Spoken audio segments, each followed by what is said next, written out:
നമസ്തേ, ഉച്ചവാർത്തയിലേക്ക് സ്വാഗതം. ആദ്യം നോക്കാം പ്രധാന തലക്കെട്ടുകൾ. ഗവർണറുടെ ചടങ്ങ് തടസ്സപ്പെടുത്തിയതിൽ റിപ്പോർട്ട് തേടി രാജ്ഭവൻ. കേരള VC വിശദീകരണം നൽകണം. രജിസ്ട്രാർ ചട്ടലംഘനം നടത്തിയെന്ന് VCക്ക് പരാതി നൽകി സിൻഡിക്കേറ്റ് അംഗങ്ങൾ. സർവകലാശാലയിലുണ്ടായ സംഭവങ്ങളെക്കുറിച്ച് അന്വേഷിക്കണം. ഭാരതാംബയെ അധിക്ഷേപിച്ച് തുമ്പ VSSCയിലെ ഉദ്യോഗസ്ഥൻ.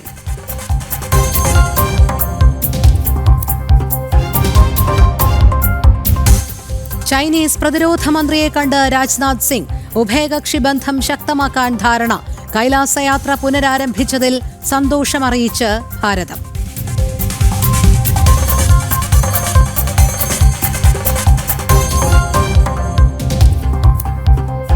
സർക്കാരിന്റെ IT പാർക്ക് മദ്യശാല മോഹം പൊളിയുന്നു. ഇതുവരെ ഒറ്റ അപേക്ഷ പോലുമില്ല. നിബന്ധനകൾ മാറ്റണമെന്ന് IT വകുപ്പ്.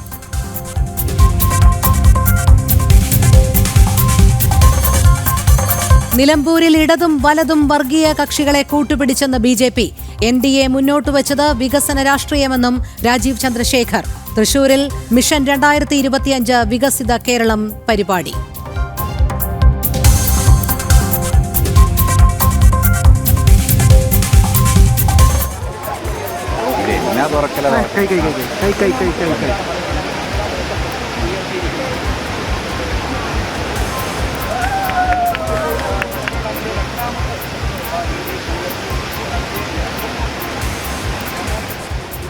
മലമ്പുഴ ഡാം തുറന്നു. ആകെ 17 ഡാമുകൾ തുറന്നെന്ന് മന്ത്രി K. രാജൻ. 2 ദിവസം കൂടി അതിതീവ്ര മഴ. എല്ലാ ജില്ലകളിലും ജാഗ്രതാ നിർദ്ദേശം.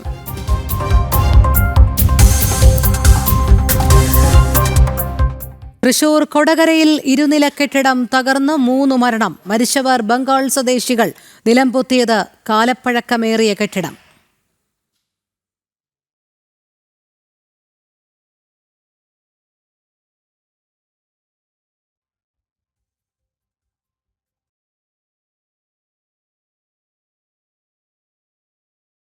തൃശൂർ MG റോഡിലെ അപകടത്തിൽ യാത്രക്കാരൻ മരിച്ച സംഭവത്തിൽ തൃശൂർ കോർപ്പറേഷനിലേക്ക് യുവമോർച്ചയുടെ പ്രതിഷേധ മാർച്ച് തത്സമയ ദൃശ്യങ്ങളിലേക്ക് പോകുകയാണ്. ഇപ്പോൾ പ്രവർത്തകരെ പോലീസ് ബലം പ്രയോഗിച്ച് നീക്കുന്ന കാഴ്ചയാണ് നമുക്ക് കാണാൻ കഴിയുന്നത്.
തൃശൂർ MG റോഡിലെ അപകടത്തിൽ യാത്രക്കാരൻ മരിച്ച സംഭവത്തിൽ തൃശൂർ കോർപ്പറേഷനിൽ BJP യുവമോർച്ച പ്രതിഷേധം. നേരത്തെ പ്രതീകാത്മക പ്രതിഷേധം അരങ്ങേറിയിരുന്നു. ഇപ്പോൾ BJP പ്രവർത്തകരെ പോലീസ് ബലം പ്രയോഗിച്ച് നീക്കുന്ന കാഴ്ചയാണ് നമുക്ക് കാണാൻ കഴിയുന്നത്. സാനു K. സജീവ് ചേരുന്നു. സാനു, പറയൂ. ഇന്ന് രാവിലെ കോർപ്പറേഷനിലെ കൗൺസിലർമാരുടെ നേതൃത്വത്തിൽ വലിയൊരു പ്രതിഷേധം, അതായത് പ്രതീകാത്മക ബലിതർപ്പണ പ്രതിഷേധത്തിന് തൊട്ടു പിന്നാലെ യുവമോർച്ച പ്രവർത്തകർ തൃശൂർ കോർപ്പറേഷനിലേക്ക് എത്തിയിരിക്കുകയാണ് പ്രതിഷേധവുമായിട്ട്. കോർപ്പറേഷനുള്ളിൽ കടന്ന യുവമോർച്ച പ്രവർത്തകർ ഈ മേയറുടെ ചേംബറിനുള്ളിൽ വാഴ നട്ട് പ്രതിഷേധിക്കുകയായിരുന്നു. വാഴ നടുന്നതിന് വേണ്ടിയിട്ടുള്ള തയ്യാറെടുപ്പുമായിട്ടാണ് പ്രതിഷേധക്കാർ അല്ലെങ്കിൽ പ്രവർത്തകർ എത്തിയത്. തുടർന്ന് ഇവരെ അവിടുന്ന് അറസ്റ്റ് ചെയ്ത് നീക്കുന്ന നടപടികൾ പോലീസ് ആരംഭിച്ചിരിക്കുകയാണ്. കഴിഞ്ഞ ദിവസം നമ്മളെല്ലാവരും ഞെട്ടലോടുകൂടി കേട്ട വാർത്ത, അതായത് തൃശൂർ MG റോഡില് കുഴിയിൽ വീണ് യാത്രക്കാരനായിട്ടുള്ള ദേവദത്ത് മരിക്കാനിടയായ സംഭവത്തെ തുടർന്നാണ് തൃശ്ശൂരിൽ വലിയൊരു പ്രതിഷേധം ഉടലെടുത്തത്. അതായത് കോർപ്പറേഷന്റെ അനാസ്ഥയെ തുടർന്ന് റോഡിൽ രൂപപ്പെട്ടിരിക്കുന്ന കുഴികളൊന്നും അടയ്ക്കാത്ത കോർപ്പറേഷന്റെ നടപടിയിൽ വലിയ ജനരോഷമാണ് ഉയർന്നിരിക്കുന്നത്. അതിന്റെ ഭാഗമായിട്ടാണ് ഇന്ന് രാവിലെ മുതൽ കോർപ്പറേഷൻ ഓഫീസിന് മുന്നിലും BJPയുടെയും ഒപ്പം തന്നെ കൗൺസിലർമാരുടെയും യുവജന സംഘടനകളുടെ, അതായത് യുവമോർച്ച അടക്കമുള്ള സംഘടനകളുടെ നേതൃത്വത്തിൽ വലിയ പ്രതിഷേധമാണ് നടക്കുന്നത്. എന്തായാലും ഇപ്പോൾ യുവമോർച്ച പ്രവർത്തകർ കോർപ്പറേഷനുള്ളിലേക്ക് കടന്ന് മേയറുടെ ഓഫീസിനുള്ളിൽ വാഴ നട്ട് പ്രതിഷേധിക്കാനുള്ള ശ്രമമാണ് നടത്തിയത്. അതിനെ പോലീസ് ബലം പ്രയോഗിച്ച് പ്രവർത്തകരെ അറസ്റ്റ് ചെയ്ത് നീക്കുകയാണ്. ഇപ്പോൾ നിലവിൽ BJP പ്രവർത്തകരും ഈ യുവമോർച്ചയ്ക്കൊപ്പം ഈ സമരത്തിൽ പങ്കാളികളായിട്ടുണ്ട്. രോഹിണി, തൃശൂരിലാണ് പ്രതിഷേധം. തൃശൂർ MG റോഡിലെ അപകടത്തിൽ യാത്രക്കാരൻ മരിച്ച സംഭവത്തിൽ തൃശൂർ കോർപ്പറേഷനിലേക്ക് BJP യുവമോർച്ചയുടെ പ്രതിഷേധ മാർച്ച്, പ്രതിഷേധക്കാരെ പോലീസ് ബലം പ്രയോഗിച്ച് നീക്കുന്ന കാഴ്ചയാണ് കാണാൻ കഴിഞ്ഞത്.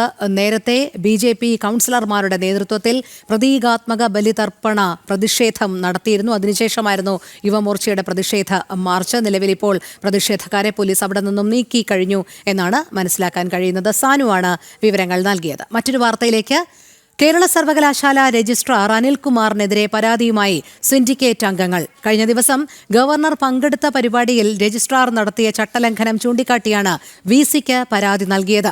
സർവകലാശാലയിൽ ഉണ്ടായ സംഭവങ്ങളെക്കുറിച്ച് അന്വേഷിക്കണമെന്നും പരാതിയിലുണ്ട്. കൂടുതൽ വിവരങ്ങളുമായി S. ശാലിനി ചേരുന്നു. ശാലിനി, കേരള സർവകലാശാല രജിസ്ട്രാർ അനിൽകുമാറിനെതിരെ ഇപ്പോൾ പരാതിയുമായി സിൻഡിക്കേറ്റ് അംഗങ്ങൾ തന്നെ രംഗത്തെത്തിയിട്ടുണ്ടല്ലോ. കൂടുതൽ വിശദാംശങ്ങൾ.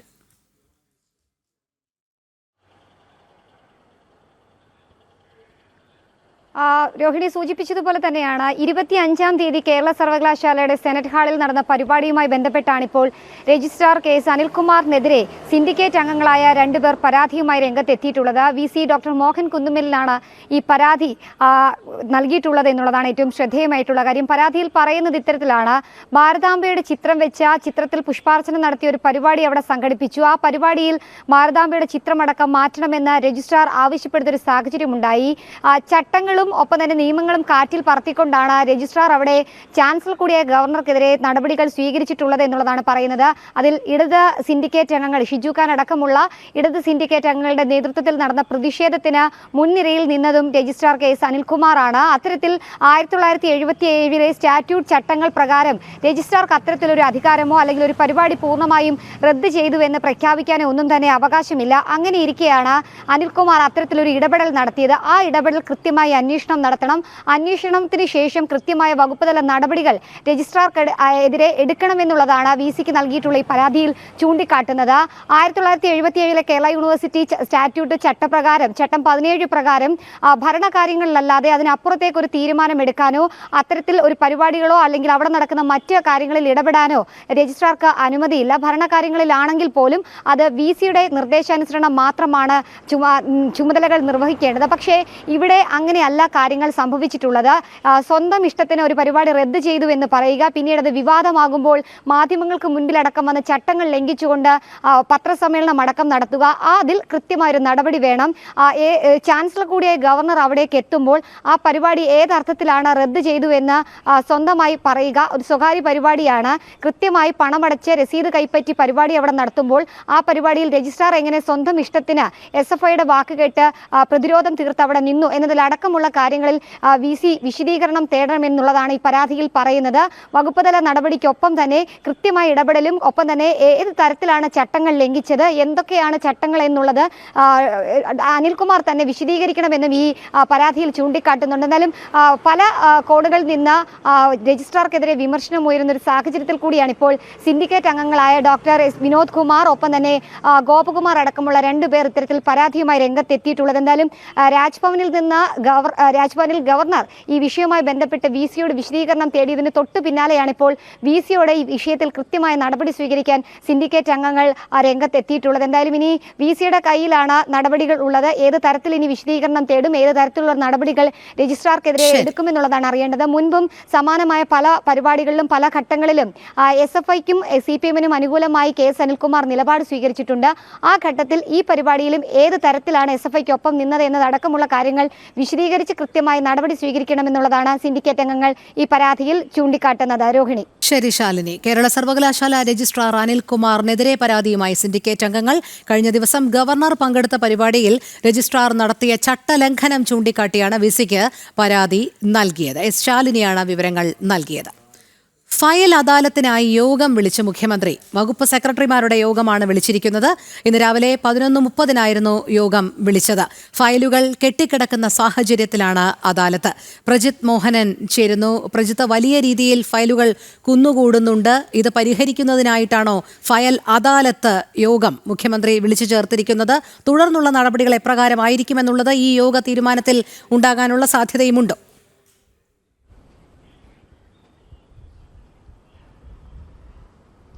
മനുഷ്യരുമായി നേരിട്ട് ബന്ധപ്പെടുന്ന ഒരുപാട് ഫയലുകളാണ് സംസ്ഥാന സെക്രട്ടേറിയറ്റിലും വിവിധ വകുപ്പ് മേധാവികളുടെ ആസ്ഥാനങ്ങളിലുമൊക്കെയായി ഇങ്ങനെ കൂടിക്കിടക്കുന്നത്. അത് കുറേ കാലമായി ഫയലുകൾ തീർപ്പാക്കണമെന്നുള്ള ആവശ്യം ഉയരുന്നുണ്ട്. പക്ഷേ ഒന്നും നടപ്പിലാകാതെ പോകുന്ന സാഹചര്യം ഉണ്ടായിരുന്നു.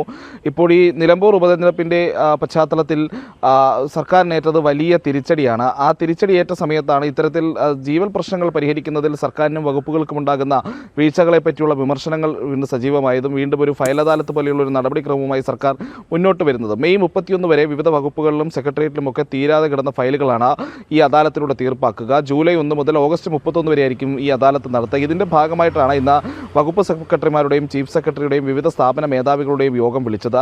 ഈ യോഗത്തിൽ പ്രധാനപ്പെട്ട വിഷയം എന്ന് പറയുന്നത് ഒന്ന്, ഇത്തരമൊരു ഫയൽ അദാലത്തിന്റെ ആവശ്യകത എന്തെന്നുള്ളതാണ് ബോധ്യപ്പെടുത്തുക എന്നുള്ളതാണ്. രണ്ടാമത്, ഇത് സംബന്ധിച്ച ഏത് രീതിയിൽ ഈ ഫയൽ അദാലത്തുകൾ നടപ്പിലാക്കണമെന്നുള്ള നിർദ്ദേശം നൽകുക. മൂന്നാമത്, വകുപ്പ് മേധാവികൾക്കും വകുപ്പ് സെക്രട്ടറിമാർക്കും ഒക്കെ ഇത്തരത്തിൽ അദാലത്ത് സംബന്ധിച്ച് ഏതെങ്കിലും രീതിയിലുള്ള നിർദ്ദേശങ്ങൾ നൽകാനുണ്ടെങ്കിൽ ആ നിർദ്ദേശങ്ങളും സമർപ്പിക്കാം എന്നുള്ളതായിരുന്നു ഇന്ന് ചേർന്ന യോഗത്തിൻ്റെ പ്രധാനപ്പെട്ട അജണ്ട എന്നുള്ളത്.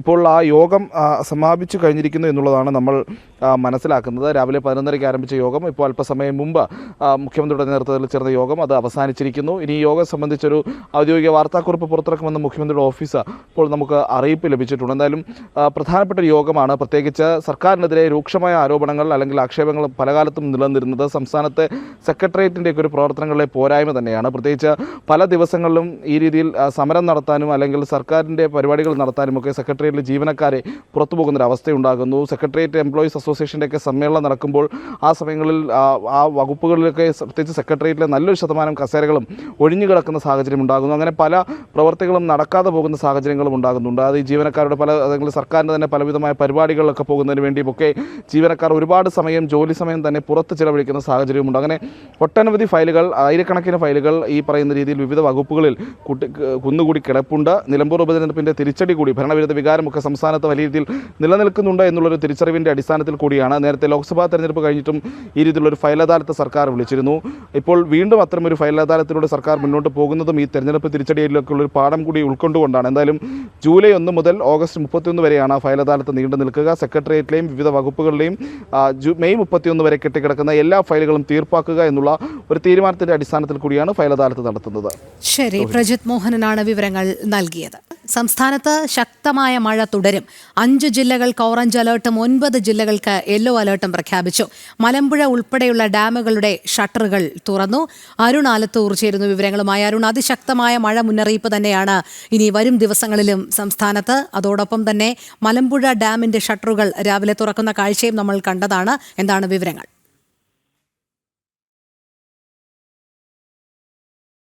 അതിശക്തമായ മഴ തുടരുമെന്നുള്ളത് തന്നെയാണ് കാലാവസ്ഥാ വകുപ്പ് പറയുന്നത്. 5 ജില്ലകൾക്ക് ഓറഞ്ച് അലേർട്ടും അതുപോലെ തന്നെ 9 ജില്ലകൾക്ക് യെല്ലോ അലേർട്ടും പ്രഖ്യാപിച്ചിട്ടുണ്ട്. വയനാട്, മലപ്പുറം, തൃശൂർ, ഇടുക്കി, എറണാകുളം ജില്ലകൾക്കാണ് ഓറഞ്ച് അലേർട്ട് പ്രഖ്യാപിച്ചിട്ടുള്ളത്. ശനിയാഴ്ച വരെ മഴയുടെ ശക്തി കൂടും എന്നുള്ളതാണ് പറയുന്നത്. ഒപ്പം തന്നെ വടക്ക് പടിഞ്ഞാറൻ ബംഗാൾ ഉൾക്കടലിലും ഒഡീഷ, പശ്ചിമ ബംഗാൾ തീരത്തിന് സമീപത്തുമായി രൂപപ്പെട്ട ന്യൂനമർദ്ദമാണ് ഈ അതിശക്തമായ മഴയ്ക്ക് കാരണം എന്നും പറയുന്നുണ്ട്. 7 ജില്ലകളിലെ വിദ്യാഭ്യാസ സ്ഥാപനങ്ങൾക്ക് ഇന്നിപ്പോൾ അവധി പ്രഖ്യാപിച്ചിട്ടുണ്ട്. പാലക്കാട്, പത്തനംതിട്ട, വയനാട്, ഇടുക്കി, കോട്ടയം, എറണാകുളം, തൃശ്ശൂർ ജില്ലകളിലാണ് അവധി പ്രഖ്യാപിച്ചിരിക്കുന്നത് എന്നുള്ളതാണ്. ഏതായാലും വരും ദിവസങ്ങളിലൊക്കെ ശക്തമായ മഴയുണ്ടാവും എന്നുള്ളത് തന്നെയാണ്. മഴ കനക്കുന്നതോടുകൂടെ തന്നെ സംസ്ഥാനത്തൊട്ടുക്കെ ഈ ഡാമുകളിലൊക്കെ ജലനിരപ്പ് വലിയ രീതിയിൽ ഉയരുന്ന ഒരു സാഹചര്യമുണ്ട്. പാലക്കാട് ഇന്നിപ്പോൾ മലമ്പുഴ ഡാം ജലനിരപ്പ് ഉയർന്നതോടുകൂടെ തന്നെ ഡാമിൻ്റെ 4 ഷട്ടറുകളും രാവിലെ 5 സെൻറ്റിമീറ്റർ വീതമാണ് ഉയർത്തിയത്. പരമാവധി ജലനിരപ്പ് 115 മീറ്റർ ആണെന്നിരിക്കെ 111.24 മീറ്ററിലേക്ക് ജലസംഭരണ നിരക്ക് എത്തിയതോടുകൂടെയാണ് മലമ്പുഴ ഡാമിൻ്റെ 4 ഷട്ടറുകളും തുറന്നത്. മലമ്പുഴ ഡാമിന് പുറമെ മംഗലം ഡാം, കാഞ്ഞിരപ്പുഴ ഡാം തുടങ്ങി ജില്ലയിലെ മറ്റ് ഡാം ഡാമുകളും തുറന്നിരിക്കുന്ന ഒരു സാഹചര്യമുണ്ട്. അതേസമയം തന്നെ ഈ മഴ ഇങ്ങനെ കനക്കുമ്പോൾ ഡാമിലെ ഷട്ടറുകൾ കൂടുതൽ ഉയർത്താനുള്ള സാധ്യതയുണ്ട് എന്നും അതുകൊണ്ട് തന്നെ ഈ പുഴയുടെ കരയിലുള്ള ആളുകൾ ജാഗ്രത പാലിക്കണമെന്നും മീൻ പിടിക്കാനും മറ്റുമൊന്നും ഇപ്പോൾ പുഴയിൽ ഇറങ്ങരുത് എന്നുമൊക്കെ കൃത്യമായ ജാഗ്രതാ നിർദ്ദേശവും പുറപ്പെടുവിച്ചിട്ടുണ്ട് എന്നുള്ളതാണ് കാണാൻ സാധിക്കുന്നത്. മാത്രമല്ല വിനോദസഞ്ചാരികൾ ഈ മലയോര മേഖലകളിലേക്കുള്ള യാത്രകൾ പരമാവധി ഒഴിവാക്കണമെന്നും സംസ്ഥാന ദുരന്ത നിവാരണ അതോറിറ്റിയും ഒപ്പം അതത് ജില്ലാ ഭരണകൂടങ്ങളും കൃത്യമായിട്ട് തന്നെ മുന്നറിയിപ്പ് നൽകിയിട്ടുണ്ട്. ശരി, അരുൺ ആലത്തൂറാണ് വിവരങ്ങൾ നൽകിയത്. കനത്ത മഴയിൽ പാലക്കാട് 150ഓളം ഏക്കർ നെൽകൃഷി നശിച്ചു. പാലക്കാട് മുതലമട ആന്തിയറ പോത്തൻപാടത്താണ് കൃഷിനാശമുണ്ടായത്. തെന്മലയിൽ നിന്നും നീരൊഴുക്ക് ശക്തമായതോടെ പാടശേഖരത്തിലേക്ക് വെള്ളം കയറുകയായിരുന്നു. കർഷകരുടെ പ്രതികരണങ്ങൾ നമുക്ക് കേൾക്കാം. നാറുവായി രണ്ടാമത്തെ പ്രാവശ്യമാണ് ഇത് നട്ടത്. ഇത് നട്ട് കഴിഞ്ഞ് അതിന് ശേഷമുള്ളത് നട്ടിട്ട് 4-5 ദിവസമായിട്ടുള്ളൂ. പൂർണ്ണമായിട്ട് അത് കരുനാറ് തിരിഞ്ഞിട്ടില്ല. കരുനാറ് തിരിയണതിന് മുമ്പേ വെള്ളം കയറി കഴിഞ്ഞു. ഇത് പൂർണ്ണമായിട്ട് നശിക്കുകയല്ലാണ്ട് ഇനി തുടക്കത്തിൽ ആദ്യം തൊട്ടിട്ട് പണിയെടുക്കേണ്ട അവസ്ഥയിലേക്കാണ് നിൽക്കൊണ്ടിരിക്കുന്നത് കൃഷിക്കാർ.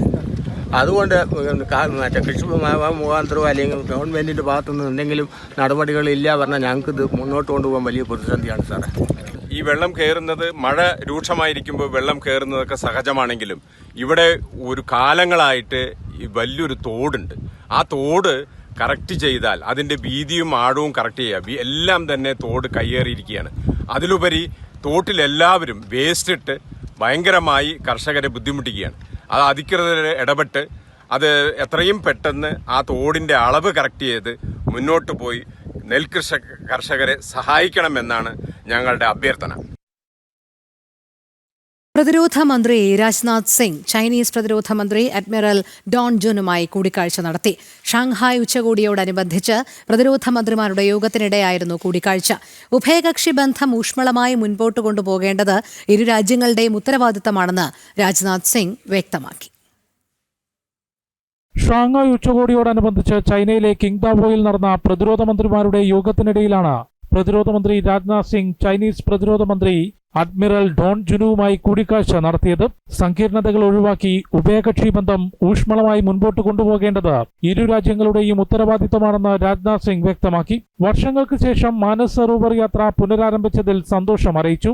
ഭാവിയിൽ ഇരു രാജ്യങ്ങളും സഹകരിച്ച് പ്രവർത്തിക്കുന്നതിനുള്ള ക്രിയാത്മകമായ ചർച്ചകൾ നടന്നതായും കൂടിക്കാഴ്ചയുടെ ചിത്രങ്ങൾ പങ്കുവച്ചുകൊണ്ട് രാജ്നാഥ് സിംഗ് അറിയിച്ചു. ബീഹാറിൽ നിന്നുള്ള മധുബനി പെയിന്റിംഗ് ആണ് രാജ്നാഥ് സിംഗ് ചൈനീസ് പ്രതിരോധ മന്ത്രിക്ക് സമ്മാനിച്ചത്.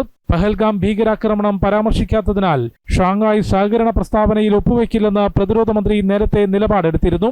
ഭാരതത്തിന്റെ കടുത്ത എതിർപ്പിനെ തുടർന്ന് സംയുക്ത പ്രസ്താവന ഒഴിവാക്കി.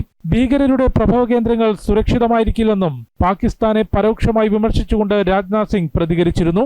ജനം, ഡൽഹി. IT പാർക്കിൽ മദ്യശാല ലൈസൻസ് നൽകാനുള്ള സർക്കാർ നീക്കം പാളി. എക്സൈസ് ചട്ടം നിലവിൽ വന്നിട്ട് 3 മാസമായെങ്കിലും ഇതുവരെ അപേക്ഷകൾ ലഭിച്ചില്ല. നീക്കം പാളിയതോടെ നിബന്ധന മാറ്റണമെന്ന് IT വകുപ്പ് സർക്കാരിനോട് ആവശ്യപ്പെട്ടു. IT പാർക്കിലെ മദ്യശാലയ്ക്ക് ലൈസൻസിനായി അപേക്ഷിക്കാൻ അപേക്ഷകരാരുമില്ല. എക്സൈസ് ചട്ടം നിലവിൽ വന്നിട്ട് 3 മാസമായെങ്കിലും ഒരു അപേക്ഷ പോലും ഇതുവരെ സർക്കാരിന് മുന്നിൽ എത്തിയിട്ടില്ല. ചട്ടത്തിലെ നിബന്ധനകൾ ഇളവ് ചെയ്യണമെന്നാണ് IT വകുപ്പ് ആവശ്യപ്പെട്ടിരിക്കുന്നത്. ഒരു IT പാർക്കിൽ ഒരു ലൈസൻസ് എന്ന നിബന്ധനയിൽ മാറ്റം വേണമെന്ന് IT വകുപ്പ് ആവശ്യപ്പെട്ടു. നിലവിൽ ഡെവലപ്പർമാർക്ക് മാത്രമാണ് ലൈസൻസ് നൽകാൻ ചട്ടം ഭേദഗതി ചെയ്തത്. അപേക്ഷകരായി ഡെവലപ്പർമാർക്കും ലൈസൻസ് വേണമെന്ന് IT വകുപ്പ് നിലപാടെടുത്തിരിക്കുകയാണ്. നേരിട്ട് ലൈസൻസ് എടുക്കാൻ പാർക്ക് സിഒമാർക്ക് താല്പര്യമില്ലാത്തതും തിരിച്ചടിയാണ്. ഇതോടെയാണ് നേരിട്ട് ലൈസൻസ് എടുക്കാൻ താല്പര്യം കാണിക്കാതെ പാർക്ക് അധികൃതർ തുടരുന്നത്. IT പാർക്കുകളിൽ മദ്യശാലയ്ക്ക് ലൈസൻസ് നൽകാനുള്ള തീരുമാനം വന്നതിന് പിന്നാലെ സംസ്ഥാനത്ത് പ്രതിഷേധം ശക്തമായിരുന്നു. ജനം, തിരുവനന്തപുരം. ജല അതോറിറ്റി ജീവനക്കാരുടെ ഓൺലൈൻ പൊതുസ്ഥലം മാറ്റത്തിൽ വ്യാപക അട്ടിമറി. ഓഫീസുകൾ തമ്മിലുള്ള അകലം മറച്ചുപിടിച്ച് അടുത്തടുത്ത സ്ഥലങ്ങളിൽ കസേര ഉറപ്പിച്ചിരിക്കുകയാണ് ജീവനക്കാർ. ഒരേ കെട്ടിടത്തിൽ 2 നിലകളിൽ പ്രവർത്തിക്കുന്ന ഓഫീസുകളിലേക്കാകും സ്ഥലം മാറ്റവും. 5 കിലോമീറ്റർ പരിധിക്കുള്ളിലേക്ക് സ്ഥലം മാറ്റം പാടില്ലെന്ന വ്യവസ്ഥ അട്ടിമറിക്കാൻ G-Sparkൽ ഓഫീസ് വിവരങ്ങൾ ഉൾപ്പെടുത്താതെയാണ് തിരിമറി. ജനം എക്സ്ക്ലൂസീവ്. സർക്കാർ ജീവനക്കാരുടെ നിരന്തരമുള്ള സമ്മർദ്ദത്തെ തുടർന്നാണ് 2017 സ്ഥലമാറ്റമടക്കം ഓൺലൈൻ സംവിധാനത്തിലേക്ക് മാറ്റിയത്. വാട്ടർ അതോറിറ്റിയിലാകട്ടെ 2021 ജി സ്പാർക്ക് സംവിധാനത്തിലൂടെയുള്ള ഓൺലൈൻ പൊതുസ്ഥലമാറ്റ രീതി ഏർപ്പെടുത്തിയത്. സ്ഥലമാറ്റ ചട്ടങ്ങളിലെ പ്രധാന വ്യവസ്ഥകളിലൊന്ന് 5 കിലോമീറ്റർ പരിധിയിലെ വാട്ടർ അതോറിറ്റി ഓഫീസുകൾ ഒറ്റ ക്ലസ്റ്ററായി പരിഗണിക്കണമെന്നാണ്. ഈ പരിധിക്കുള്ളിലെ ഓഫീസുകളിലേക്ക് അവിടെ ജോലി ചെയ്തിരുന്ന ഒരാൾക്കും സ്ഥലമാറ്റം ലഭിക്കാതിരിക്കാനായിരുന്നു വ്യവസ്ഥ. എന്നാൽ ജി സ്പാർക്ക് സംവിധാനത്തിൽ ഇത്തരം ക്ലസ്റ്ററുകൾ ഉൾപ്പെടുത്തുന്നത് ഉന്നത ഉദ്യോഗസ്ഥരുടെ സഹായത്തോടെ ഒരു വിഭാഗം ജീവനക്കാർ അട്ടിമറിച്ചു. വിവരാവകാശ നിയമപ്രകാരം ലഭിച്ച രേഖകൾ വ്യക്തമാക്കുന്നത് വാട്ടർ അതോറിറ്റി ആസ്ഥാനത്തിന് സമീപമുള്ള നിരവധി ഓഫീസുകളടക്കം ക്ലസ്റ്റർ പട്ടികയിൽ നിന്നും പുറത്താണെന്നതാണ്.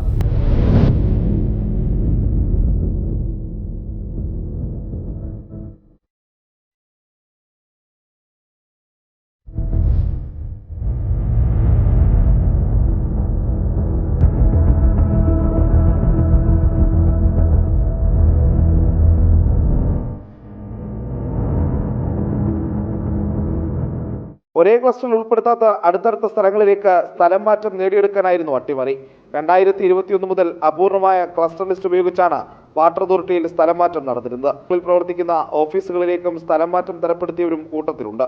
ആലപ്പുഴയിലെ ചേർത്തല, തൈക്കാട്ടുശ്ശേരി സബ് ഡിവിഷനുകളാണ് ഒരു ഉദാഹരണം. ചേർത്തലയിൽ ഒരേ കെട്ടിടത്തിൽ 2 നിലകളിലായി പ്രവർത്തിക്കുന്ന ഈ ഓഫീസുകൾ തമ്മിൽ ജി സ്പാർക്ക് ഡാറ്റയിൽ 5 കിലോമീറ്റർ ദൂര വ്യത്യാസമുണ്ട്. ഫലത്തിൽ മുകളിലത്തെ നിലയിൽ നിന്ന് സ്ഥലം മാറ്റം വാങ്ങി താഴത്തെ ഓഫീസിലേക്ക് മാറാം.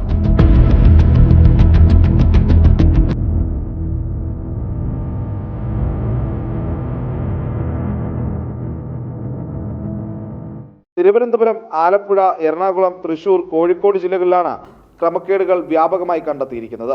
വാട്ടർ അതോറിറ്റിയിലെ സാധാരണ ജീവനക്കാർക്ക് അവകാശപ്പെട്ട സ്വാഭാവിക സ്ഥലമാറ്റമാണ് അട്ടിമറിക്കപ്പെട്ടത്. പ്രജിത് മോഹനൻ, ജനം, തിരുവനന്തപുരം. സ്കൂളുകളിൽ ലഹരി വിരുദ്ധ ക്യാമ്പയിന്റെ ഭാഗമായി സൂംബ ഡാൻസ് ഉൾപ്പെടുത്താനുള്ള തീരുമാനത്തിൽ പ്രതിഷേധം. തീരുമാനത്തിനെതിരെ വിസ്ഡം നേതാവ് TK അഷ്റഫ് രംഗത്തു വന്നു. ഒരു അധ്യാപകൻ എന്ന നിലയിൽ താനും തന്റെ മകനും ഈ പരിപാടിയിൽ പങ്കെടുക്കില്ലെന്ന് അദ്ദേഹം സമൂഹ മാധ്യമത്തിൽ കുറിച്ചു. ദിസ്ന സുരേഷ് ചേരുന്നു. ദിസ്ന, സ്കൂളുകളിൽ ലഹരി വിരുദ്ധ ക്യാമ്പയിന്റെ ഭാഗമായി സൂംബ ഡാൻസ് ഉൾപ്പെടുത്താനുള്ള തീരുമാനത്തെ എന്ത് കാരണങ്ങൾ പറഞ്ഞുകൊണ്ടാണ് ഈ വിസ്ഡം നേതാവ് TK അഷ്റഫ് എതിർക്കുന്നത്?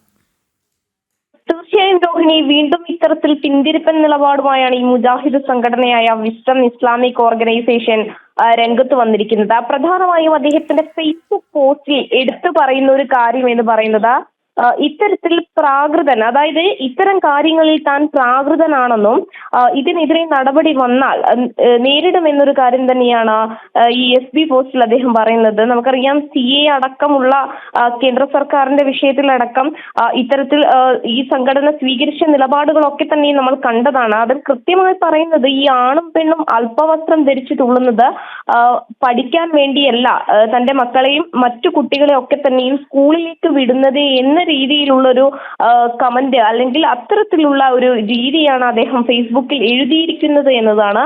ഇതിനെതിരെ വലിയ രീതിയിലുള്ള വിമർശനങ്ങൾ ഉയർന്നു കഴിഞ്ഞു രോഹിണി. നമുക്കറിയാം, ഇത്തരത്തിൽ പല പദ്ധതികൾ അല്ലെങ്കിൽ സംസ്ഥാന സർക്കാരിന്റെ ഉൾപ്പെടെയുള്ള പദ്ധതികളാകട്ടെ ഇത്തരത്തിൽ ഈ ആധുനിക സമൂഹത്തിലും ഇത്തരത്തിലുള്ള വിമർശനങ്ങൾ, അതായത് ആൺകുട്ടികളെയും പെൺകുട്ടികളും ഇടകലർത്തിയിരിക്കുന്നത് പോലും വലിയ വിവാദമായി എടുക്കുന്ന തരത്തിലുള്ള ഒരു വിമർശനത്തിലേക്കാണ് ഈ വിസ്ഡം നേതാവ് എത്തിയിരിക്കുന്നത് രോഹിണി. ശരി, ദിസ്ന സുരേഷാണ് വിവരങ്ങൾ നൽകിയത്. എറണാകുളം അങ്കമാലി അതിരൂപതയിലെ കുർബാന തർക്കത്തിന് താൽക്കാലിക പരിഹാരം. ജനാഭിമുഖ കുർബാനയ്ക്ക് അനുമതി നൽകിക്കൊണ്ട് അതിരൂപത സർക്കുലർ പുറത്തിറക്കി. ജൂലൈ 3 ദുഃഖ്രാന തിരുനാൾ മുതൽ ഞായറാഴ്ച ഒരു കുർബാന ഏകീകൃത രീതിയിൽ അർപ്പിക്കണമെന്നും സർക്കുലറിൽ പറയുന്നു. വർഷങ്ങൾ നീണ്ട കുർബാന തർക്കം സമവായത്തിലേക്ക്. തർക്കത്തിന് താൽക്കാലിക പരിഹാരവുമായി എറണാകുളം അങ്കമാലി അതിരൂപത രംഗത്തെത്തി. ഇതിന്റെ ഭാഗമായി ജനാഭിമുഖ കുർബാനയ്ക്ക് അനുമതി നൽകിക്കൊണ്ട് സീറോ മലബാർ സഭയുടെ major archbishop Mar Raphael തട്ടിലും എറണാകുളം അങ്കമാലി അതിരൂപതയ്ക്ക് വേണ്ടിയുള്ള മേജർ ആർച്ച് ബിഷപ്പിന്റെ വികാരി ജോസഫ് പാംബ്ലാനിയും ഒപ്പിട്ട സർക്കുലർ പുറത്തിറക്കി. അതിരൂപതയിൽ നിലവിൽ സിനഡ് കുർബാന മാത്രം നടക്കുന്ന ദേവാലയങ്ങളിലും ഞായറാഴ്ച ഒരു ജനാഭിമുഖ കുർബാന നടക്കും.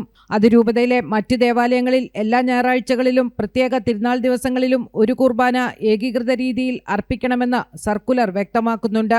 ജൂലൈ 3 ദുഃഖ്രാന തിരുനാൾ മുതലാണ് ഈ നിർദ്ദേശം നടപ്പിലാക്കേണ്ടത്. കൂരിയ അംഗങ്ങൾക്ക് വ്യാഴാഴ്ച മുതൽ പുതിയ ചുമതലകൾ നൽകിയിട്ടുണ്ട്. അച്ചടക്ക നടപടിക്ക് വിധേയരായ വൈദികർക്ക് ഇത് ആശ്വാസമാകും. ഇവർക്കെതിരായ നടപടികൾ അവസാനിപ്പിച്ചേക്കുമെന്നും സൂചനയുണ്ട്. നിലവിലെ അഡ്മിനിസ്ട്രേറ്റർമാരെയും പിരിച്ചുവിട്ടേക്കും. അതിരൂപതയുടെ പുതിയ നടപടി സംഘർഷാവസ്ഥ ലഘൂകരിക്കാൻ സഹായിക്കുമെന്നാണ് വിലയിരുത്തപ്പെടുന്നത്. ജനം, കൊച്ചി. സിനിമയുടെ പേര് മാറ്റണമെന്ന റിവൈസിംഗ് കമ്മിറ്റി തീരുമാനം ഇന്ന് ഹൈക്കോടതിയെ അറിയിക്കുമെന്ന് FEFKA general secretary B Unnikrishnan. Janaki versus state of കേരളയുടെ ട്രെയിലറും ടീസറും സെൻസർ ബോർഡ് അംഗീകരിച്ചിരുന്നു. തിങ്കളാഴ്ച ഫെഫ്കയും സിനിമാ സംഘടനകളും തിരുവനന്തപുരത്ത് സെൻസർ ബോർഡ് ഓഫീസിന് മുന്നിൽ പ്രതിഷേധം സംഘടിപ്പിക്കുമെന്നും ഉണ്ണികൃഷ്ണൻ പറഞ്ഞു. പക്ഷെ ബഹുമാനപ്പെട്ട കോടതിയിൽ ഞങ്ങൾക്ക് വലിയ വിശ്വാസമുണ്ട്. കോടതി ഇതിനകത്ത് ഉചിതമായ ഒരു തീരുമാനമെടുക്കും, കൈക്കൊള്ളും എന്നുള്ളതാണ് ഞങ്ങളുടെ ഉത്തമ വിശ്വാസം. ഞങ്ങൾ ചെയ്യാൻ ഉദ്ദേശിക്കുന്നത് ഇതിനെ പബ്ലിക് ഡൊമൈനിൽ ഈ വിഷയത്തെ വളരെ സജീവമായി നിലനിർത്തുവാനും തുടർ ചർച്ചകളിലേക്ക് പൊതുസമൂഹത്തെയും മാധ്യമ സമൂഹത്തെയും നിർബന്ധിക്കുവാനുമാണ് ഞങ്ങൾ ഇപ്പോൾ തീരുമാനിച്ചിരിക്കുന്നത്. അതിന്റെ ഭാഗമായി തിങ്കളാഴ്ച ഞങ്ങൾ തിരുവനന്തപുരത്ത് CBFCയുടെ റീജിയണൽ ഓഫീസിന്റെ മുമ്പിൽ ഒരു ദിവസം നീണ്ടു നിൽക്കുന്ന ഒരു സമരപരിപാടി ആവിഷ്കരിക്കും. ഇതിൽ മലയാള ചലച്ചിത്ര വ്യവസായത്തിലെ ഞങ്ങളുടെ സഹോദര സംഘടനകൾ പങ്കെടുക്കും. ഇത് ഫെഫ്ക മാത്രം നടത്തുന്ന ഒരു സമരപരിപാടിയല്ല, ഇതൊരു സംയുക്ത സമരപരിപാടിയാണ്. അതിൽ നിർമ്മാതാക്കളുടെ സംഘടന പങ്കെടുക്കും. നടീനടന്മാരുടെ സംഘടനയായ, അഭിനേതാക്കളുടെ സംഘടനയായ അമ്മയുടെ പ്രാതിനിധ്യവും അതിലുണ്ടാകും. അപ്പോൾ മലയാള ചലച്ചിത്ര വ്യവസായം ഒന്നടങ്കം ഇതിനെതിരെ പ്രതിഷേധിക്കുകയാണ്. ഏതിനെതിരെ? ഇത്തരം എന്താ പറയേണ്ടത്, വളരെ റാൻഡമായിട്ട്, വളരെ ആർബിട്രറി ആയിട്ട് നടത്തുന്ന ഒരു സർട്ടിഫിക്കേഷൻ പ്രോസസ്സിനെതിരെയാണ് ഞങ്ങളുടെ പ്രതിഷേധം. സംസ്ഥാനത്തെ എയ്ഡഡ് സ്കൂൾ അധ്യാപക നിയമനം എന്തുകൊണ്ട് PSCക്ക് വിടുന്നില്ലെന്ന് ഹൈക്കോടതി. സർക്കാർ അഴിമതിക്ക് അവസരമൊരുക്കുകയാണോ എന്ന് കോടതി ചോദിച്ചു. കോടതി അലക്ഷ്യ കേസിലാണ് ജസ്റ്റിസ് DK സിംഗിന്റെ പരാമർശം.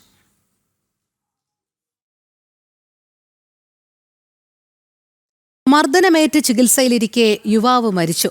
കണ്ണൂർ കരിവെള്ളൂർ പെരളം സ്വദേശി PP അജയനാണ് മരിച്ചത്. സംഭവത്തിൽ പെരളം സ്വദേശി രാജേഷ് കസ്റ്റഡിയിൽ. വാക്കുതർക്കത്തെ തുടർന്നായിരുന്നു മർദ്ദനം. മിഥുൻ പിള്ള ചേരുന്നു. മിഥുൻ, കൂടുതൽ വിവരങ്ങൾ.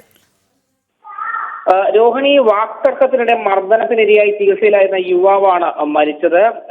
കണ്ണൂർ കരിവെള്ളൂർ പെരളം സ്വദേശിയായ PP അജയൻ എന്ന അജിയാണ് മരണപ്പെട്ടത്. ഈ സുഹൃത്തിന്റെ പരാതിയിൽ കേസെടുത്ത പോലീസ് ഒരാളെ അറസ്റ്റ് ചെയ്യുകയും ചെയ്തിട്ടുണ്ട്. കഴിഞ്ഞ ദിവസമാണ് ഇത്തരത്തിലൊരു മർദ്ദനമേൽക്കുന്ന സാഹചര്യം ഉണ്ടായത്. ഇന്ന് പുലർച്ചെ ഏതാണ്ട് 5 മണിയോടെ ഈ അജയൻ വീട്ടിൽ കുഴഞ്ഞു വീഴുകയായിരുന്നു. തുടർന്ന് ആശുപത്രിയിൽ എത്തിക്കുമ്പോഴേക്കും മരണപ്പെട്ടിരുന്നു. ഇക്കഴിഞ്ഞ ബുധനാഴ്ച വൈകുന്നേരം ആണ് ഈ അജിക്ക് മർദ്ദനമേറ്റത്. മർദ്ദനത്തെ തുടർന്ന് അവശനിലയിലായ ഇയാൾ പയ്യന്നൂരിലെ താലൂക്ക് ആശുപത്രിയിൽ ചികിത്സ തേടിയിരുന്നു. ആ ചികിത്സയെ തേടി ഇന്ന് രാവിലെയാണ് ഈ മരണപ്പെട്ടത് എന്നാണ് മനസ്സിലാക്കാൻ വേണ്ടി സാധിക്കുന്നത്. പോസ്റ്റ്മോർട്ടത്തിനും അതുപോലെ തന്നെ മറ്റു നടപടികൾക്കും ശേഷമേ എന്താണ് മരണകാരണം എന്നതിനെ സംബന്ധിച്ചൊരു വ്യക്തത വരികയുള്ളൂ. ഏതായാലും ഇദ്ദേഹത്തിന്റെ സുഹൃത്തിന്റെ പരാതിയിൽ പോലീസ് കേസെടുത്തിട്ടുണ്ട്. രോഹിണി. ശരി, മിഥുൻ പിള്ളയാണ് വിവരങ്ങൾ നൽകിയത്. കേരളത്തിലെ സർവകലാശാലകളിൽ സ്ഥിരം വൈസ് ചാൻസലർമാരെ നിയമിക്കാത്തതിൽ വിമർശനവുമായി ഹൈക്കോടതി. സ്ഥിരം VCമാരില്ലാത്തത് ഉന്നത വിദ്യാഭ്യാസ മേഖലയ്ക്ക് ഗുണകരമല്ല. സംസ്ഥാനത്തെ 13ൽ 12 സർവകലാശാലകളിലും സ്ഥിരം VCമാരില്ലാത്തത് ഗുരുതര സാഹചര്യമാണ്. ഇത് സംസ്ഥാനത്തെ ഉന്നത വിദ്യാഭ്യാസ മേഖലയെ ദുർബലപ്പെടുത്തും.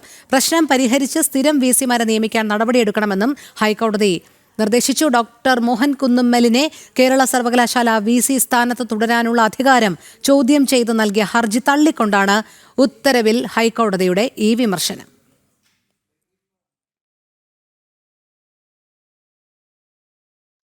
ഗവർണർ പങ്കെടുക്കുന്ന പരിപാടിക്കിടെ കേരള യൂണിവേഴ്സിറ്റിയിൽ നടന്ന സംഘർഷങ്ങളിൽ രാജ്ഭവൻ വിശദീകരണം തേടി. കേരള സർവകലാശാല വൈസ് ചാൻസലറോടാണ് വിശദീകരണം തേടിയത്.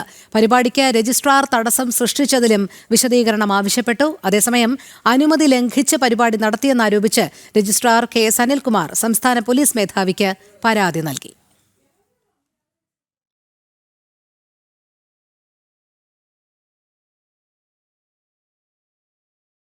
യൂണിവേഴ്സിറ്റി സെനറ്റ് ഹാളിലെ അക്രമ സംഭവങ്ങളിൽ നിയമ നടപടിക്കൊരുങ്ങി ശ്രീ പത്മനാഭ സേവാ സമിതി.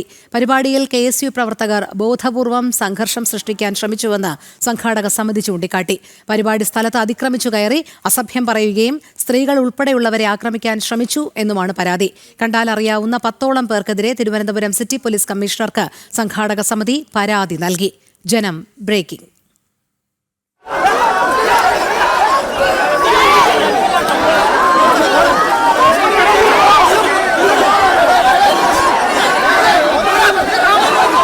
KSU തിരുവനന്തപുരം ജില്ലാ പ്രസിഡന്റ് ഗോപു നെയ്യാർ അടക്കമുള്ള 10ഓളം KSU പ്രവർത്തകർക്കെതിരെയാണ് സംഘാടക സമിതി പരാതി നൽകിയത്.